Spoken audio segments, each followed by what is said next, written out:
Hello tout le monde, on se retrouve aujourd'hui pour les colis de ces 2 dernières semaines. J'étais en vacances, je suis rentrée ce matin, ce qui peut expliquer que je suis passablement très fatiguée et que je vais sûrement beaucoup bégayer. Et j'avais énormément de colis à ouvrir, donc je vais vous montrer tout ça et j'espère que ça vous plaira. On commence avec un colis service presse de la part de Just for Game que je devais recevoir pour la sortie de Run Factory 5 qui avait finalement pris un peu de retard. Donc je peux vous le montrer maintenant si j'y arrive. C'est le mouton de Run Factory en énorme. Il est énorme comme vous pouvez le voir. Très dur de montrer à la caméra. Et je suis trop contente, il est trop beau. Pour le moment, Run Factory 5 me plaît beaucoup.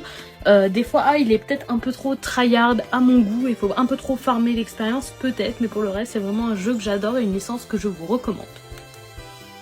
J'ai ensuite reçu le cadeau de précommande suite à mon achat de Celle qui devient le soleil de chez Braidelone. Donc j'avais acheté en précommande le livre. Et donc il y a ce petit marque-page qui a pris tarif dans ma boîte aux lettres comme beaucoup de choses. Comme d'habitude, mon livre est génial. Et ce très joli Pimps qui va aller rejoindre ma collection. Et il est vraiment superbe, je suis très contente.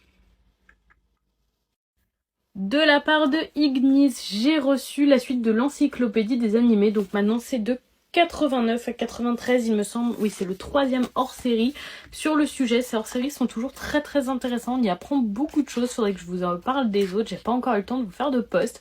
Mais il faudrait que je l'envisage parce que vraiment c'est des lectures très chouettes. Ensuite, quelques petits achats seuls que mon copain et moi avons effectués. Tout d'abord, quelques jeux Switch. J'ai pris le Monopoly. Alors, c'est juste un code de téléchargement et j'en ai 2 comme ça. J'avais pas fait attention, mais bon, c'est pas très grave non plus. C'était vraiment pas cher. Donc, le petit Monopoly, je me dis, ça peut toujours être sympa. Les jeux Monopoly, en général, sont chouettes. Donc, à tester, c'était vraiment pas cher. J'ai également pris, et c'est l'autre code de téléchargement, Carnival Fête Foraine. J'avais ce jeu, il me semble, sur Wii ou un truc comme ça, c'était très chouette. C'est un petit party game où on peut jouer à 4, et en général, vous savez que j'aime bien les party games pour les soirées entre amis, donc je me suis dit, on pourra tester celui-ci, et j'espère qu'il sera cool. Et je finis mes achats seuls sur Switch avec le programme d'entraînement cérébral du Dr Kawashima, édition Nintendo Switch.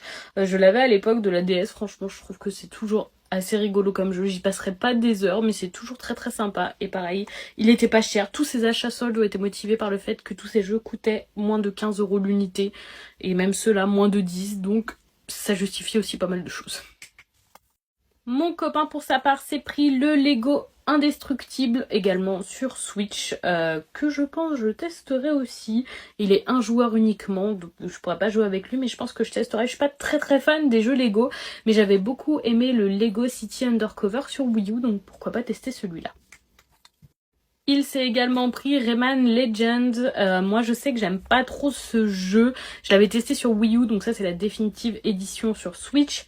Et c'est très plateforme, moi vous savez que c'est pas trop ma came, mais mon copain lui il aime beaucoup les jeux de plateforme, donc je pense que ça pourra lui plaire. Et donc il l'a pris en solde également, c'était très peu cher.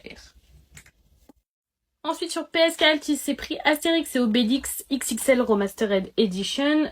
Il adore les jeux Astérix et Obélix XXL, donc c'était la bonne occasion. Ça faisait un moment qu'il voyait cette petite remasterisation mais qu'il avait pas envie de mettre le prix dedans, et là il me semble que c'était un truc genre 11 €, donc plus que raisonnable, et donc il se l'est pris.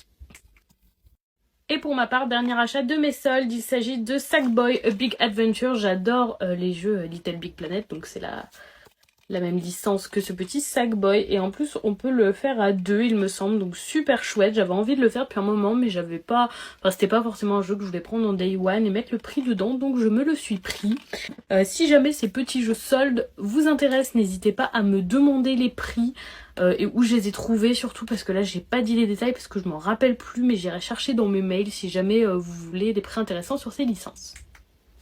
Ce matin, en rentrant de l'aéroport, on a fait un petit crochet à Easy Cash. Moi, j'ai rien trouvé, mais mon copain a trouvé 2 choses. Tout d'abord, le Donkey Kong Country Returns, qu'il a payé 12 € donc à Easy Cash, qui manquait à sa collection de Donkey Kong Country apparemment. Donc voilà, il complète petit à petit. Vous savez que moi, c'est pas ma came, mais lui, il aime beaucoup.